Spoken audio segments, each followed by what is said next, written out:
Hello champions, welcome back to JNG classes. Hope so आप सभी अच्छे होंगे और अपने घर पर अपनी पढ़ाई कर रहे होंगे।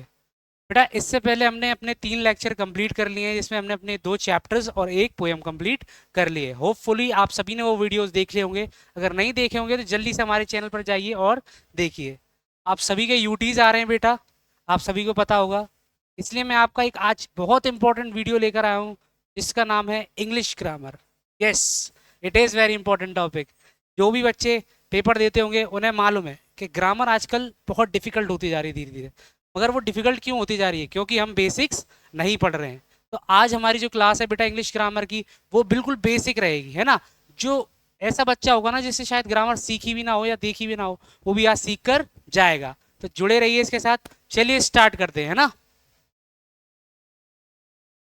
सबसे पहले बात करते हैं बेटा, बहुत ही छोटा टॉपिक, एक प्रीफिक्स और सफिक्स। बहुत सारे बच्चों को पता होगा, बहुत सारे बच्चों को अब भी कंफ्यूज होगा ये क्या है प्रीफिक्स और सफिक्स, क्या काम है इसका। देखिए बेटा, एक्चुअली क्या है, prefix is a group of letters added at the beginning of a word to change its meaning. देखो, कई सारे वर्ड हमारे पास ऐसे ही हैं, है ना, जैसे हैप्पी है, लाइक है, राइट है। लेकिन अगर मुझे इनका मीनिंग चेंज करना है ना, इनका अपोजिट मीनिंग बनाना है, तो मैं इनके लिए क्या करूंगा, कुछ वर्ड्स इनके आगे जोड़ दूंगा। क्या करूंगा? आगे जोड़ दूंगा। जैसे कि अन, अगर मैं प्रीफिक्स अन यूज करता हूं तो क्या वर्ड बनता है हमारे पास? अनहैप्पी, है ना। और इसका मीनिंग क्या है? नॉट। उसके बाद बात करते हैं लाइक की। अगर लाइक में मैं डिस यूज कर दूं, डिस, है ना। अब आप एक दिमाग और लगाना, ठीक है। हर वर्ड के साथ हर तरह का प्रीफिक्स यूज नहीं हो सकता, ये बात आपको याद रखनी पड़ेगी बेटा, है ना। और ये चीज कैसे आपको सीख पाओगे? जब आप प्रैक्टिस करोगे वर्ड्स की। जितना आप अपनी वोकेबलरी में वर्ड्स को ऐड करोगे, उतनी आपकी प्रैक्टिस अच्छी होगी। तो आप कोशिश कीजिए, जब भी आप कोई बुक पढ़ते हो या नॉवल पढ़ते हो, उसमें जो वर्ड है आप उसको अंडरलाइन करो जिसका मीनिंग थोड़ा अपोजिट आ रहा है, ठीक है। उससे क्या है, आप अपनी जो चीजें हैं उनको और इम्प्रूव कर पाओगे। अब जैसे ये वर्ड है राइट, अब राइट का मुझे एक और अपोजिट वर्ड बनाना है जिससे मैं कुछ नया वर्ड बना सकता हूँ। तो क्या हो सकता है? वो होता है री राइट। री राइट मतलब अगेन, दोबारा लिखना। ऐसे ही एक वर्ड है अपने पास अंडरस्टैंड, है ना, जैसे आप समझ रहे हो अंडरस्टैंड। इसका अपोजिट वर्ड क्या हो सकता है? क्या डिसअंडरस्टैंड हो सकता है? नहीं हो सकता। क्या अनअंडरस्टैंड हो सकता है? नहीं हो सकता। इसका हो सकता है बेटा मिसअंडरस्टैंड, आपने सुना ही होगा ये वर्ड, है ना। और इसका क्या मतलब है हमारा? Wrongly, wrongly understood. यही चीज है बेटा, है ना। तो याद रखना, प्रीफिक्स का मतलब सिर्फ ये नहीं है कि आप कोई वर्ड आगे लगाकर वर्ड का मीनिंग चेंज कर रहे हो, यही इंपॉर्टेंट नहीं है। आपको ये भी देखना है कि कोई ना कोई मीनिंग उस वर्ड से बनना चाहिए, नहीं तो वो वर्ड आपका गलत हो जाएगा और मार्क्स आपके कट जाएंगे। ऐसी एक वर्ड है बेटा इम्पॉसिबल। अब इम्पॉसिबल में हमने क्या ऐड किया है? केवल आई एम, और इसका मीनिंग एकदम चेंज हो गया। यही है ना। ऐसी एक वर्ड है बेटा एक्टिव। एक्टिव में हम क्या ऐड कर सकते हैं? इनएक्टिव। इनएक्टिव मतलब जो बिल्कुल लो बैठा हुआ है, ऐसी है ना, जो एक्टिव नहीं है, सिंपल। अब क्या है बेटा, एक और इंपॉर्टेंट चीज मैं आपके लिए लेकर आया हूँ जो आपके काफी काम आएगी। एक छोटी सी ट्रिक आप याद रखेंगे हमेशा। प्रीफिक्स, प्री मतलब क्या होता है बेटा? प्री मतलब बिफोर, ठीक है। तो अब तभी हमेशा याद रखेंगे, प्रीफिक्स का मतलब है prefix always come before the root word, जो रूट वर्ड के बाद आएगा, ठीक है। ये आपकी छोटी सी ट्रिक है। प्रीफिक्स में क्या आता है? प्री, प्री मतलब बिफोर, मतलब आगे लगेगा, ठीक है। याद रखेंगे आप, जब भी क्वेश्चन आएगा आप ध्यान रखेंगे कि प्रीफिक्स का मतलब है आगे लगने वाले। ऐसी बात करते हैं बेटा सफिक्स की। A group of letters added at the end of the word. जैसे ये आगे लगते हैं बेटा, ऐसे ये पीछे लगते हैं, याद रखेंगे। प्रीफिक्स मतलब आगे, सफिक्स मतलब पीछे। Suffix seats eight the and, okay. ये एक छोटी सी ट्रिक है इसकी बेटा। लेकिन नियम इसमें भी सेम है, ऐसा नहीं है कि आप कोई भी वर्ड ऐड करते रहे, है ना, नहीं तो मीनिंग एकदम अलग हो जाएगा। इसके लिए क्या है, आपको डिफरेंट लेटर्स पढ़ने पड़ेंगे। जैसे अपना एक वर्ड है होप। अब होप में हम क्या जोड़ सकते हैं लास्ट में? क्या हम होपफुल जोड़ सकते हैं? होपफुल हो सकता है, यस। मगर क्या उससे मीनिंग चेंज हो रहा है? नहीं। तो मीनिंग कैसे चेंज होगा? लेस लगाकर। अगर मैं होपलेस बोल रहा हूं तो मतलब विदाउट होप। ऐसे ही बेटा काइंड, काइंड में हम क्या जोड़ सकते हैं? काइंड में हम जोड़ सकते हैं नेस, तो क्या हो गया? Kindness, state of kindness. ऐसे ही बेटा टीचर, अगर मैं टीचर का वर्ड देखूं लास्ट क्या है? ई आर, और अगर मैं उसका पहला रूट वर्ड देखूं तो क्या है? टीच, ठीक है। तो आपको इस तरह वर्ड तोड़ना भी आना चाहिए, ऐसा ही नहीं है कि केवल आप उसको पढ़ रहे हो, आपको वो वर्ड समझ में भी आना चाहिए जो रूट वर्ड है। ओके, तो आप इन बातों का याद रखेंगे। छोटी सी ट्रिक आपके दिमाग में आ गई। प्रीफिक्स मतलब बिफोर और सफिक्स मतलब eight the and, seats eight the and. ये ट्रिक आप हमेशा याद रखेंगे। ठीक है बेटा, इसके बाद नेक्स्ट टॉपिक पर चलते हैं अपने। इसके बाद आते हैं बेटा ईडियम्स और बिनोमियल्स। आपकी बुक एक्सरसाइज में इनसे रिलेटेड कुछ क्वेश्चंस हैं, तो मैं आपके ये वाले डाउट भी क्लियर कर देता हूँ। Idioms are expression whose meanings are different from the literal meaning of the word। थोड़ा आप इसकी डेफिनेशन पर और ध्यान देंगे तो जैसे हम कोई भी चीज बोलते हैं, जैसे अ पीस ऑफ केक, अब यहाँ पर ये एक ईडियम है। अब ये बात याद रखना कि अ पीस ऑफ केक का मतलब ये नहीं है कि मैं केक के बारे में बात कर रहा हूँ, मैं किसी चीज के बारे में बात कर रहा हूँ जो कि बहुत आसान है, जैसे मैं केक खा रहा हूँ। ठीक है, आपने कई सारे ईडियम्स और भी सुने होंगे, जैसे बाइटिंग द बुलेट और ब्रेकिंग द आइस, और भी कई सारे आपने सुने होंगे। आप हमेशा याद रखेंगे ईडियम्स की मैं एक शॉर्ट ट्रिक आपको पहले ही बता चुका हूँ। ईडियम्स को आपको उनके वर्ड से रिलेट नहीं करना है, आपको उनकी मीनिंग गेस करनी है कि क्या ये मीनिंग निकाल रहा है। ठीक है, आप हमेशा याद रखेंगे इस बात को। जब भी आप कोई ईडियम पढ़ते हैं तो आप उसके वर्ड्स की मीनिंग ना निकालते हुए उसका सेंस निकालने की कोशिश करें कि ये ईडियम क्या समझाना चाह रहा है। जैसे कि यहाँ दे रखा है piece of cake. Piece of cake कैसा होता है, बहुत इजी होता है ना। केक खाना क्या होता है, बहुत आराम से खा सकते हैं, इसलिए ये किस लिए यूज होता है, फॉर वेरी इजी। ऐसे ही बेटा once in a blue moon, Eid का चांद, सुना ही होगा आपने, बहुत फेमस है। हम अपने कितने ही दोस्तों को बोलते हैं जो कभी कभार ही दिखते हैं, ईद का चांद हो रहा है भाई तू तो वो क्या है, वेरी रेयरली, है ना, सुना ही होगा आपने ये। नेक्स्ट है बेटा break the ice. Break the ice मतलब आपने आइस ब्रेक कर दी, मतलब आपने कुछ तोड़ा ना, चुप्पी को आपने तोड़ा, तो इसका क्या मतलब है, स्टार्टिंग अ कन्वर्सेशन। ऐसे ही बेटा हिट द बुक्स, ये आपके एक एक्सरसाइज का क्वेश्चन भी है, हिट द बुक्स का, आपको पता होगा। हिट द बुक्स से आप क्या समझते हैं, मतलब मैंने पढ़ाई स्टार्ट कर दी और स्टडिंग हार्ड। उसके बाद है बेटा अंडर द वेदर, है ना, मौसम में। तो वेदर से आप क्या अंदाजा लगा सकते हैं, फीलिंग सिक। ओके, इसकी एक शॉर्ट ट्रिक भी दे रखी है बेटा, इमेजिन अ पिक्चर। अब जैसे देखो यहाँ पर पीस ऑफ केक दे रखा है, तो मैंने पीस ऑफ केक की एक इमेज अपने दिमाग में लगाई कि भाई एक स्ट्रॉबेरी वाला केक है बढ़िया सा, और मैं क्या कर रहा हूँ, उसको खा रहा हूँ, है ना। आपके मुंह में पानी आ गया ना, मेरे भी आ रहा है। अब देखो इसकी क्या ट्रिक हो सकती है, इजी। मैंने सोच लिया कि वो एक केक का पीस है भाई, और मैं उसको आराम से खा रहा हूँ, तो ईजी है ना ये। यही ट्रिक है, आपको केवल उसको पढ़कर उसकी मीनिंग इमेजिन करनी है।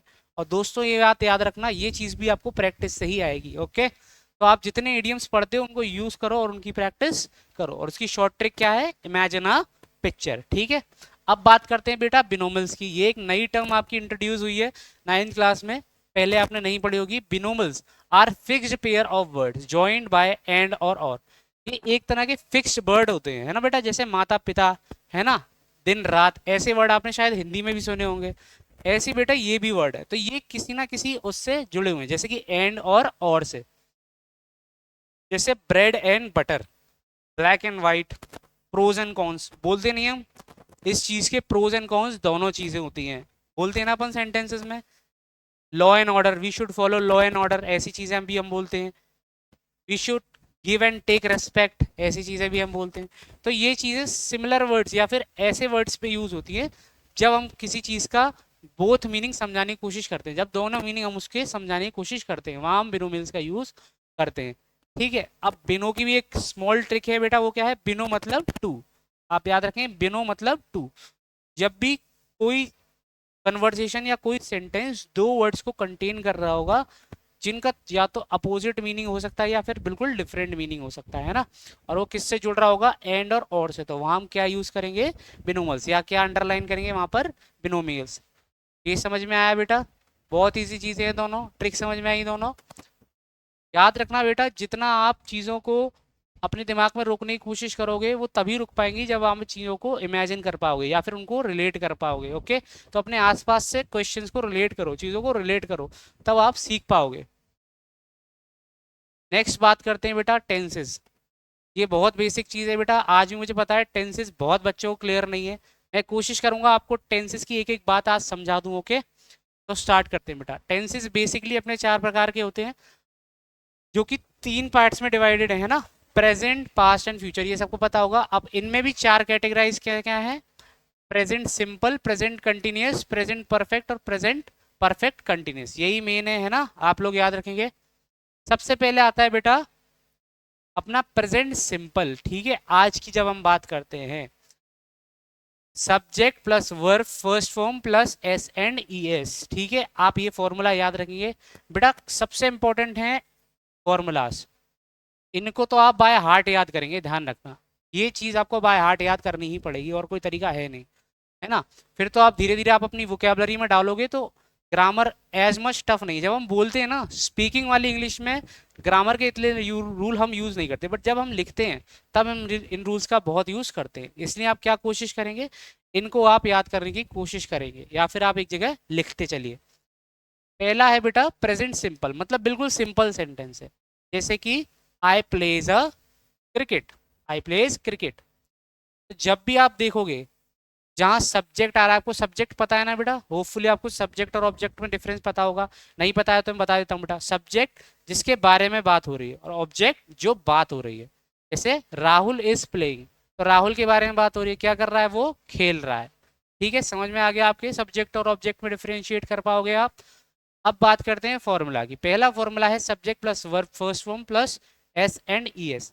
आप याद रखेंगे हमेशा प्ले, राइट, ये सब अपने प्लूरल फॉर्म में वर्ड होते हैं। अगर हम इन्हें फर्स्ट फॉर्म में कन्वर्ट करना चाहते हैं तो हमें क्या करना पड़ता है, इनमें एस और ई एस का यूज करना पड़ता है। तो ही प्लेज क्रिकेट, और इसकी एक ट्रिक क्या है, हैबिट और रूटीन, ओके। वहां पर हम प्रेजेंट सिंपल टेंस का यूज करते हैं, जैसे कि he plays cricket, he rights book, okay. तो यहाँ हम यूज करते हैं सिंपल प्रेजेंट टेंस, और इसकी ट्रिक क्या है, हैबिट्स और रूटीन। याद रखेंगे जब भी हैबिट्स और रूटीन की बात करेंगे तो वहां हम सिंपल प्रेजेंट टेंस का यूज करेंगे। नेक्स्ट आता है बेटा प्रेजेंट कंटिन्यूस।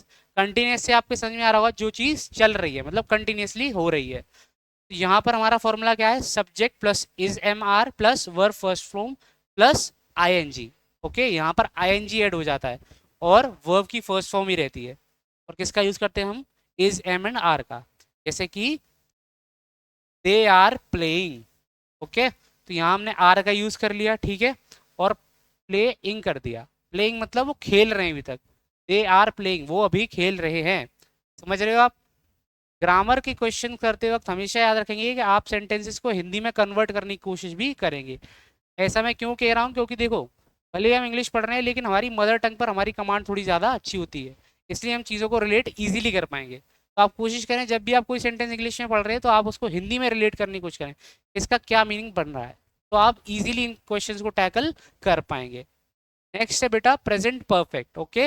यानी कि ये चीज़ तो हो गई perfectly, subject plus has have plus verb third form.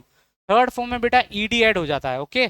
जैसे कि she has completed homework, okay, ED हो गया ऐड, मतलब उसने अपना काम कंप्लीट कर लिया। शी हैज कंप्लीटेड होमवर्क, उसने अपना होमवर्क कंप्लीट कर लिया। और इसमें क्या होता है बेटा, एक्शन कंप्लीटली कंप्लीटेड रिसेंटली, जो एक्शंस अभी खत्म हुए यानी कंप्लीट हो गए, वहां पर हम क्या यूज करते हैं बेटा, प्रेजेंट परफेक्ट, ठीक है। नेक्स्ट बात करते हैं बेटा प्रेजेंट परफेक्ट कंटिन्यूस की। इसका फॉर्मूला क्या है, subject has have been and verb plus ING, ठीक है। अब इसमें हैव बीन क्यों लगा रहा है, because action continuing from past till now, यानी वो पहले से अब तक कंटिन्यू हो रहे हैं। याद रखेंगे आप, प्रेजेंट परफेक्ट में क्या है, वो कंप्लीट हो चुके हैं, और इसमें क्या है, अभी तक चल रहे हैं पास्ट से, ठीक है। और कंटिन्यूस में क्या था, वो कंटिन्यूसली हो रहे थे। और सिंपल सिंपल वाले में वो हैबिट या रूटीन था। ये आप छोटी छोटी चीजें हैं जिससे आप इजीली डिफरेंशिएट कर सकते हो, ठीक है। तो बात करते हैं बेटा इसकी प्रेजेंट परफेक्ट कंटिन्यूस की। इसका मतलब है action continuing from past till now, ठीक है। इसलिए हम इसमें हैव बीन या हैज बीन यूज करते हैं। जैसे I have been studying for 2 hours, मैं 2 घंटे से पढ़ रहा हूँ, ओके। समझ रहे हो, मैं 2 घंटे से पढ़ रहा हूँ। हैव बीन ना, हैव बीन हम यहाँ यूज करते हैं, वहां पर जहां मैं कर रहा हूँ आता है ना, वहां हम हैव बीन और हैज बीन का यूज करते हैं। समझ में आया बेटा चारों चीजें। पहले में हैबिट है, दूसरे में कंटिन्यूस एक्शन है, तीसरे में कंप्लीटेड एक्शन है, और चौथे में क्या है अपना, पास्ट से वो चीज अभी तक कंटिन्यू हो रही है। होपफुली आपके चारों चीजें समझ में आई होंगी। चलिए अब नेक्स्ट टॉपिक देखते हैं। नेक्स्ट बेटा पास्ट टेंस। पास्ट मतलब बीता हुआ कल, आप सबको पता होगा अपने बीते हुए कल के बारे में, जिसको नहीं पता वो नहीं ध्यान दे। Past simple tense, past simple tense का पहला फॉर्मूला आता है बेटा सब्जेक्ट प्लस वर्ब की सेकंड फॉर्म। ओके, वर्ब की सेकंड फॉर्म ईडी लगाता है। आई प्लेड फुटबॉल, मैंने फुटबॉल खेली थी। ठीक है, सिंपल टेंस है, मैंने फुटबॉल खेली थी, आई प्लेड फुटबॉल, मतलब completed action in the past. Okay, समझ में आ रहा है आपको? ये नीचे वाली शॉर्ट ट्रिक जो है वो आप देखते चलेंगे, है ना बेटा, काफी चीजें आप इससे रिलेट कर पाओगे। आई प्लेड फुटबॉल, मैंने फुटबॉल खेली थी। नेक्स्ट सेंटेंस है बेटा पास्ट कंटिन्यूस का subject plus was were plus verb की फर्स्ट फॉर्म प्लस आईएनजी। अब आप देख रहे हो यहाँ पे भी कंटिन्यूस है तो क्या लग रहा है, आईएनजी, है ना। प्रेजेंट में भी आईएनजी लग रहा था, ये आपको पता होगा, वर्ब की फर्स्ट फॉर्म के साथ, तो कुछ चीजें सिमिलर भी हैं, तो इसलिए कंफ्यूज नहीं होना है ना। सेंटेंस को देखना है वो क्या बोल रहा है, आप तभी इसको टैकल कर पाओगे। आई वॉज रीडिंग, मैं पढ़ रहा था। Action is progress in the past, है ना, जो पास्ट में चल रहा था action, past continuous. I was reading, मैं पढ़ रहा था, याद रखना, मैं पढ़ रहा था, मैं पढ़ रहा हूं नहीं, मैं पढ़ रहा था, तो ये पास्ट का हो गया। आई वॉज रीडिंग, इसलिए हमने वॉज यूज करा। ठीक है, नेक्स्ट है बेटा पास्ट परफेक्ट, इसमें subject plus had plus verb की थर्ड फॉर्म। अब ये सेंटेंस देखते हैं। I had eaten before he arrived, one action happened before another in the past, मतलब एक एक्शन से पहले दूसरा एक्शन हो गया। ठीक है, जैसे कि I had eaten before he arrived, उसके आने से पहले मैंने खाना खा लिया था, खाना खा लिया था, खा लिया है नहीं, खा लिया था, ध्यान रखना, है ना, जहां था लग रहा है मतलब पास्ट, ध्यान रखना। I had eaten before he arrived, उसके आने से पहले मैंने खाना खा लिया था। ये कैसा एक्शन है बेटा, ये एक्शन हैपेंड है किससे, before another action in the past, एक एक्शन जो पास्ट में होने वाला था उससे पहले एक एक्शन हो गया ये। ठीक है, तो आप ध्यान रखेंगे इसका। नेक्स्ट है बेटा पास्ट परफेक्ट कंटिन्यूअस। अब इसमें भी बेटा हैड बीन लग रहा है, क्यों लग रहा है, आपको याद होगा इससे पहले वाले में क्या लग रहा था, हैज और हैव बीन लग रहा था। आप याद रखेंगे जब भी परफेक्ट कंटिन्यूअस की बात आती है तो वहां बीन का यूज होता ही होता है। ठीक है, तो इसका फॉर्मूला क्या है बेटा, subject plus had been plus verb first form plus ING. अब इसके एग्जांपल देख लेते बेटा। I had been studying for 3 hours, मैं 3 घंटे से पढ़ रहा था, मैं पढ़ रहा हूँ। ठीक है, इसमें वही है, परफेक्ट है प्लस कंटिन्यूस है, मैं 3 घंटे से पढ़ रहा था, मतलब मैं 3 घंटे पहले तक पढ़ रहा था, है ना। आप याद रखेंगे, यानी मैं कंटिन्यूसली पढ़ रहा था। ठीक है, पहले से और अब तक। समझ में आया बेटा, होपफुली आपके समझ में आया होगा। अभी समझ में नहीं आ रहा है तो जब मैं क्वेश्चन कराऊंगा तब आपके और क्लियर हो जाएगा, है ना। नेक्स्ट देखते हैं बेटा। नेक्स्ट है बेटा फ्यूचर टेंस, अपना प्रेजेंट टेंस हो गया, है ना, जो अभी के बारे में बात कर रहा है, पास्ट टेंस हो गया जो बीते हुए कल की बात कर रहा है, ये आ गया फ्यूचर टेंस, जो हम सबको ही ब्राइट करना है अपना फ्यूचर, है ना। अब बात करते हैं इसकी। फ्यूचर सिंपल, सबसे पहले आता है बेटा फ्यूचर सिंपल। आप सबको पता होगा विल का यूज हम फ्यूचर में ही करते हैं ना, पास्ट में और प्रेजेंट में तो करते नहीं है विल का यूज, हम हमेशा फ्यूचर के लिए यूज करते हैं किसका, विल का यूज। देखते हैं बेटा, फॉर्मूला है पहले का फ्यूचर सिंपल का subject plus will plus verb की first form. I will play, मैं खेलूंगा, मैं खेलूंगा, फ्यूचर की बात हो रही है ना, मैं खेल रहा हूं तो नहीं कहा मैंने, ना खेल रहा था तो नहीं कही, मैंने क्या कहा, मैं खेलूंगा, मतलब फ्यूचर की बात हो रही है और सिंपल बात हो रही है, action that will happen in the future. Simple समझ में आया आपको, फ्यूचर सिंपल टेंस में जो एक्शन मैं फ्यूचर में करने वाला हूँ वो सिंपली मैंने बोल दिया। और क्या यूज किया मैंने, केवल विल और वर्ब की first form, I will play. Next बेटा फ्यूचर कंटिन्यूस, फ्यूचर कंटिन्यूस में क्या है बेटा, सब्जेक्ट प्लस विल बी आ रहा है बेटा कंटिन्यूस में, ध्यान रखना, प्लस वर्ब की first form plus ING. Continuous में जितने भी हैं उन सब में आईएनजी कॉमन है, ध्यान रखना। I will be studying, I will be studying, action that will be in progress at a specific time in the future. मैं पढ़ूंगा, मैं पढ़ूंगा, ठीक है ना, फ्यूचर की बात कर रहा है ना वो, मैं पढ़ाई करूंगा, वो फ्यूचर की बात कर रहा है, तो वो एक कंटिन्यूस एक्शन की बात कर रहा है जो कि फ्यूचर में होगा। तो आप याद रखेंगे इसकी ट्रिक क्या है, action that will be in progress at the specific time in the future, एक स्पेसिफिक टाइम के बाद वो प्रोसेस कंटिन्यू हो जाएगा इन फ्यूचर। तो वहां क्या आता है बेटा अपना फ्यूचर कंटिन्यूस टेंस। उसके बाद बात करते हैं बेटा अपने फ्यूचर परफेक्ट टेंस की। फ्यूचर परफेक्ट कहाँ आता है बेटा, जब सब्जेक्ट विल हैव और वर्ब की थर्ड फॉर्म यूज होगी, वर्ब की थर्ड फॉर्म यूज होगी, यानी ईडी वाली। Okay, I will have completed my work, action that will be completed before the specific time in the future. मतलब एक specific time के पहले मैं अपना काम कंप्लीट कर लूंगा, वो भी इन फ्यूचर कर लूंगा, ध्यान रखना कर लूंगा, ना कि कर लिया था, कर लूंगा।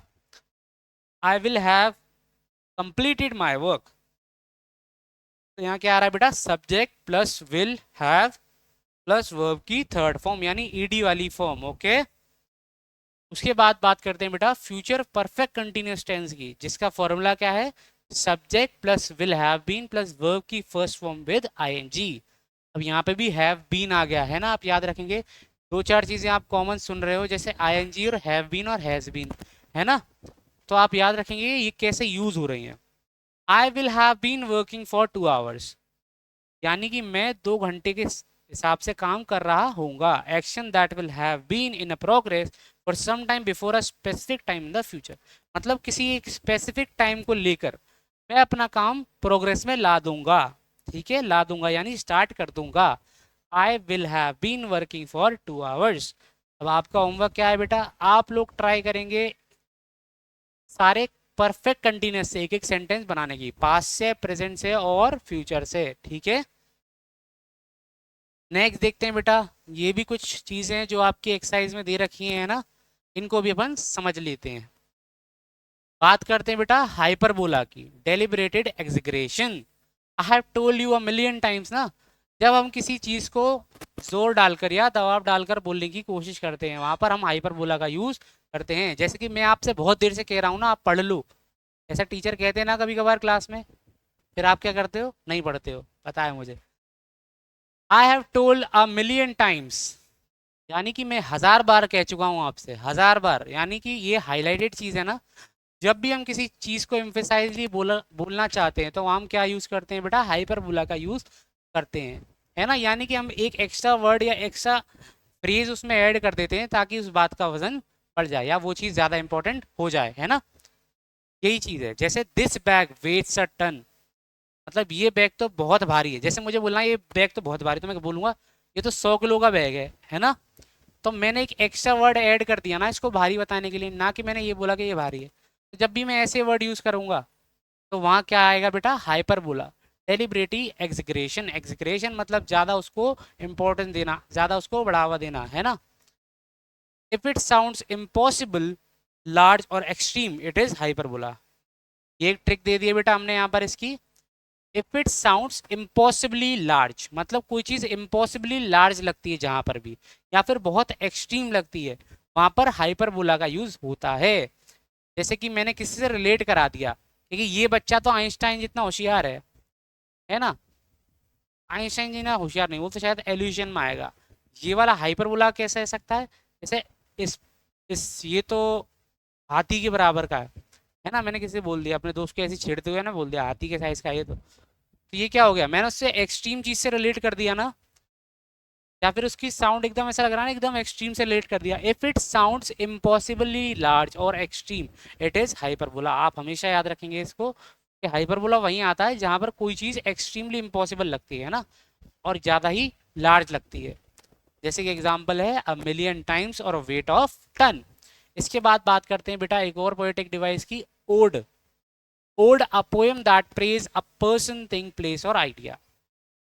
Odd of a nightingale, मतलब जब भी हम किसी पोएम में किसी चीज या किसी पर्सन को, किसी थिंग को, किसी प्लेस को या आइडिया को प्रेज करना चाहते हैं, वहां पर हम इन शब्द का यूज करते हैं। जैसे ode to a nightingale, ode मतलब offering praise, what it means, it means offering praise. जब भी हम किसी चीज को प्रेज करते हैं तो वहां पर क्या आता है बेटा, अपना ओड, याद रखेंगे आप ये चीज। नेक्स्ट आता है बेटा allusion. Allusion an indirect reference to a famous person, event, place और स्टोरी। ठीक है ना, जब हम किसी का इनडायरेक्ट रेफरेंस देते हैं, जब हम किसी का इनडायरेक्ट रेफरेंस देते हैं, ध्यान रखना। जैसा कि मैं आपको बता रहा था, ही इज अ रियल आइंस्टाइन। जैसे क्लास में एक बच्चा बहुत होशियार है हमारे में, तो मैंने क्या कहता है बेटा, ये तो एकदम आइंस्टाइन जैसा है, बहुत होशियार है। तो मैंने एकदम इनडायरेक्टली रिलेट कर दिया ना, उसका कोई डायरेक्ट रिलेशन तो था नहीं, ना तो वो आइंस्टाइन का भाई था ना उसका बच्चा था, कुछ नहीं था वो, लेकिन मैंने उसको रिलेट कर दिया इनडायरेक्टली। तो दैट इज कॉल्ड एल्यूजन, जब हम किसी चीज को इनडायरेक्टली किसी से रिलेट कराते हैं। ठीक है, इसका रेफरेंस किससे दिया हमने? एल्बर्ट आइंस्टाइन से। अब दूसरा क्या हो सकता है? She face the David and a Goliath battle. David और गोलियत की बेटा बहुत फेमस स्टोरी है, जो कि बहुत बड़ी बैटल थी। अब उसका क्या है? इनडायरेक्ट रेफरेंस दे दिया, मतलब दो बच्चे लड़ रहे हैं, मैंने उनका रिलेट करा दिया, जैसे गोलियत और बैत लड़ रहे हैं, है ना। जैसे कभी कभार हम कह भी देते हैं क्लास में, क्या बंदरों जैसे लड़ाई कर रहे हो, है ना, तो बंदर असलियत में लड़ नहीं रहे हैं, लेकिन हमने क्या है, एक स्टोरी की रिलेशन डाल दिया उसमें, है ना, एक ग्रेट इनडायरेक्ट रेफरेंस दे दिया। ठीक है। Indirect reference to a famous person, indirect reference to a famous person, event, place और अ स्टोरी। ठीक है बेटा, समझ में आई ये चीज? बहुत इजी चीजें हैं तीनों, दोबारा एक बार मैं रिपीट करा देता हूँ। हाइपरबोला में वो चीजें आती हैं जब भी कोई चीज इम्पॉसिबल लगती हैं, एकदम इम्पॉसिबल सुनाई देती हैं। जैसे का मिलियन टाइम्स मैंने तुमसे कह चुका है, जबकि मैं उससे मिलियंस बार कोई चीज कह ही नहीं सकता हूँ, है ना, ये इम्पॉसिबल। ओड वो चीज होती है बेटा जब हम किसी चीज को प्रेज करते हैं, है ना, ओड मतलब प्रेज इन द पोएम। तो जहां भी हम अपन देख रहे हैं कि पोएम में कोई चीज प्रेज हो रही है, जैसे ode to a nightingale, मतलब हम नाइट एंजल को प्रेज कर रहे हैं, जो रात में गाती है बुलबुल हमारी, हम प्रेज कर रहे हैं, तो वहां पर क्या आता है बेटा? ओड। उसकी बात करते हैं एल्यूजन। एल्यूजन में हम इनडायरेक्ट रेफरेंस लेते हैं किसी फेमस पर्सन का, किसी फेमस इवेंट का, या फिर किसी फेमस स्टोरी का। ओके, आपको ये तीनों चीजें समझ में आई बेटा? अब देखते हैं बेटा इनके हिंट्स क्या हैं। पहले का हिंट हमने देख लिया, इम्पॉसिबली लार्ज। दूसरे की ट्रिक क्या है? Offering praise. और तीसरे की ट्रिक क्या है? A light mention. Writer hints at something without explain it fully. मतलब राइटर छोटी सी चीज लिख देगा, है ना, जैसे उसने आइंस्टाइन लिख दिया, तो आइंस्टाइन से अब हमें रिलेट करना है कि शायद वो इसको होशियार बता रहा है ना। जैसे एक लाइन लिख दी उसने कि इसका दिमाग तो आइंस्टाइन जैसे चलता है, तो ये आइंस्टाइन लिखा है उसने, ये नहीं लिखा है कि वो समझदार है। ये चीज हमें दिमाग लगानी है, ये चीज हमें समझनी है। यहाँ पर एल्यूजन का यूज होता है, ठीक है, ध्यान रखेंगे बेटा। अब बेटा हमारी लास्ट स्लाइड है, थोड़े बहुत क्वेश्चन है, इनको अपन सॉल्व करते हैं, ठीक है। होपफुली आप सभी के ये चीजें समझ में आ रही होंगी बेटा। अब देखते हैं questions. Prefix, add a suitable prefix to make the opposite word. Happy का अपोजिट क्या हो सकता है बेटा? क्या आप गेस कर सकते हो? हैप्पी का अपोजिट, यस, इस हैप्पी, इस हैप्पी, नहीं ना, क्या होगा बेटा? Unhappy, very good. पॉसिबल का क्या होगा बेटा? डिसपॉसिबल। बताओ बताओ, क्या डिसपॉसिबल होगा? नहीं, इसका क्या होगा? इम्पॉसिबल। नेक्स्ट है सुइटेबल। सफिक्स, सफिक्स यानी पीछे लगता है, याद है ना आपको? सफिक्स कैसा होता है? जो पीछे लगता है। काइंड का क्या हो सकता है बेटा? यस, सही है। काइंड का, काइंड का हो सकता है बेटा काइंडनेस, जो कि सब में होनी चाहिए। उसके बाद करते हैं बेटा होप की बात। होप के बाद आता है होपलेस, क्योंकि कुछ बच्चे हो रहे हैं, क्योंकि एग्जाम आ रहे हैं, है ना। Use the correct meaning of hit the books. Hit the books बेटा बहुत इजी है ये तो मेरे हिसाब से, है ना। हिट द बुक्स का क्या था? हिट द बुक का मतलब था स्टडी हार्ड। ठीक है, उसके बाद बात करते हैं बेटा बिनोमियल का। एक क्वेश्चन है हमारे पास, which of the following is a binomial? School bag, bread the butter, red flower, tall building. क्या था? ब्रेड एंड बटर, याद होगा आपको, जहां पर एंड और का यूज होता है। नेक्स्ट है बेटा प्रेजेंट सिंपल टेंस का। फिल इन द ब्लैंक्स आ गया है बेटा। He dash cricket every Saturday, sorry Sunday. Play, plays, playing, played. Simple tense है, सिंपल टेंस में आईएनजी यूज होता है? नहीं। ईडी यूज होता है? नहीं। तो क्या यूज होता है? Plays, very good. नेक्स्ट है प्रेजेंट कंटिन्यूस का। Fill in the blanks, they dash football. Continuous में क्या होगा?